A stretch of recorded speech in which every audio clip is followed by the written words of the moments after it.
शक और पहलव शासन। हम हैं शक और हम हैं पहलव। सीखिए आसान भाषा में। नमस्कार। चलिए आज इतिहास के एक ऐसे दौर में चलते हैं जब भारत में इंडो ग्रीक पावर खत्म हो रही थी और एक खालीपन सा छा गया था। ये कहानी है उन्हीं लोगों की जिन्होंने इस खालीपन को भरा।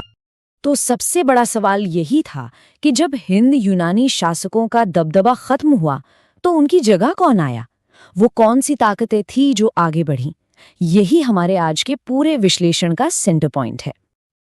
और इस सवाल का जो पहला जवाब है वो है शक, हमारी कहानी के पहले और बहुत जरूरी किरदार।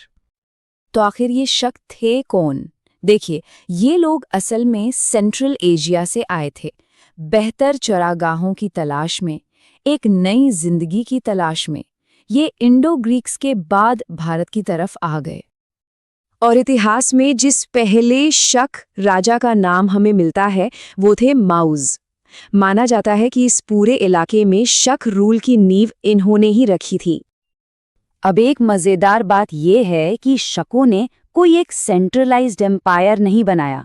नहीं, उन्होंने अपनी पावर को 5 अलग-अलग ब्रांचेस यानी शाखाओं में बांट दिया, जो भारत और अफगानिस्तान के अलग-अलग हिस्सों में फैली हुई थी। तो देखिए, इनकी पावर 5 मेन सेंटर्स में फैली हुई थी। एक ब्रांच अफगानिस्तान में, दूसरी पंजाब के तक्षशिला में, तीसरी मथुरा में, चौथी पश्चिमी भारत में और 5वीं ऊपरी दक्कन के इलाके में। मतलब एक जगह से राज करने के बजाय इन्होंने कई सेंटर्स से अपना असर बनाए रखा। चलिए, अब शक कहानी में एक बहुत ही जबरदस्त मोड़ आता है। ये एक ऐसी लड़ाई की कहानी है जिसने भारत के इतिहास में एक नया कैलेंडर, एक नया युग शुरू कर दिया। हुआ ये कि 58 ईसा पूर्व के आसपास उज्जैन के एक राजा ने शकों को करारी शिकस्त दी। ये एक बहुत बड़ी जीत थी और इस जीत को यादगार बनाने के लिए उन्होंने विक्रमादित्य का टाइटल अपनाया और एक नया कैलेंडर शुरू किया जिसे आज हम सब विक्रम संवत के नाम से जानते हैं।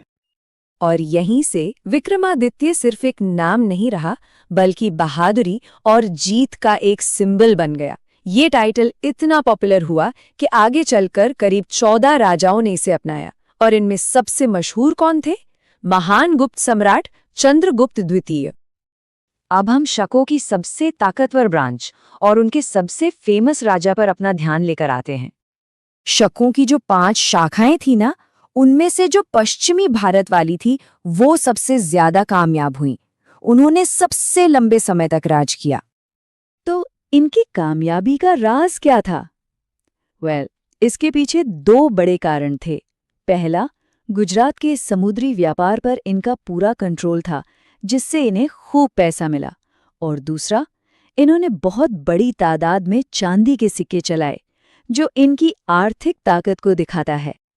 और इसी ताकतवर ब्रांच से एक ऐसा राजा निकला जिसे हम शकों में सबसे महान कह सकते हैं, और वो थे रुद्रदामन प्रथम। इनका टाइम पीरियड था लगभग 130 से 150 ईस्वी। इन्हें सिर्फ इनकी मिलिट्री विक्ट्रीज के लिए ही नहीं, बल्कि इनके पब्लिक वर्क्स और संस्कृत भाषा के लिए इनके प्यार के लिए भी याद किया जाता है।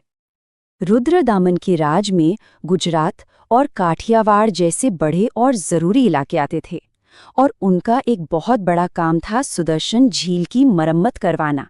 ये वही झील थी जिसे सदियों पहले मौर्यों ने बनवाया था। ये दिखाता है कि वो एक कुशल एडमिनिस्ट्रेटर थे। लेकिन रुद्रदामन का जो सबसे बड़ा, सबसे इम्पैक्टफुल काम था वो कल्चरल था। देखिए, उनसे पहले जितने भी शाही शिलालेख थे वो प्राकृत भाषा में लिखे जाते थे। रुद्रदामन ने इस ट्रेंड को बदल दिया।